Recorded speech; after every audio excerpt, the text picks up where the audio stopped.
So I like to help parents see, like recently, I had a client who told me this story about um, her third child, 3 girls, didn't go to bed, and was playing still in the playroom, was doing some art.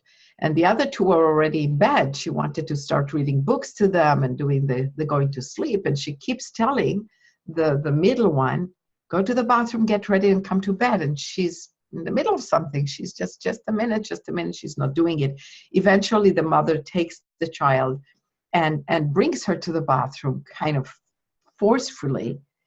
And she goes and tells her, get ready, you have school tomorrow, and you need to go to bed, and we're already in bed. She goes back to bed and reads a story to the 2 others. And after a while, she's hearing some singing. And she gets up and looks into the bathroom and finds that child didn't get ready for bed at all. She's still dressed and nothing happened. She's laying on the floor, singing on the bathroom floor. And she got very angry because she didn't raise herself. And what I taught her to do helped her in the next time anything like that happened. Like, stop yourself and recognize what happened to you in that moment. The voiceover said she should do as I tell her. What happened to you as a child when you didn't do what your parents told you to do? That stuff is like rising in you. And the anxiety to control this, to make sure this child doesn't do this, or she'll get in the kind of trouble you got, or some other variation, whatever happens. And it's not always that you have to get in touch with your childhood. But the point is to question yourself. What am I saying to myself? I'm saying to myself, she shouldn't be singing on the floor. And after she did this whole process with me, similar to inquiry like Byron Katie does, something similar, she realized not only it was fantastic that she was singing on the floor, it was a good thing. She was calming herself down. The mother didn't have to sing as many lullabies later because she was already calm. She was reorienting herself. She was taking time so she can say, I decided to get ready, rather than feeling this horrible feeling my mother forced me to. So she took her time so she can own it. She can say, I decided. So, and she's releasing the tension of that little struggle. Her mother didn't do it quite nicely. Another place where she could have worked on herself. If she worked on herself, she wouldn't have said she should go to the bathroom now. She would have gotten into that room and said, I see you're very busy painting. And your sister and I are already in bed reading. How much more time do you need before you're coming to bed?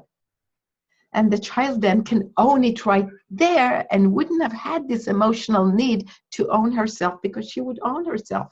She would say, well, I think 5 more minutes. She would actually shorten it. I've never seen children not do that. They say 5 more minutes or 10 more times on the slide.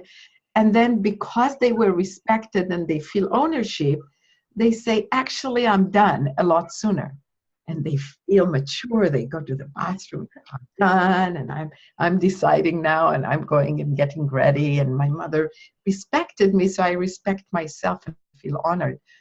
So again, this is a huge subject that I cover a lot in the workshop.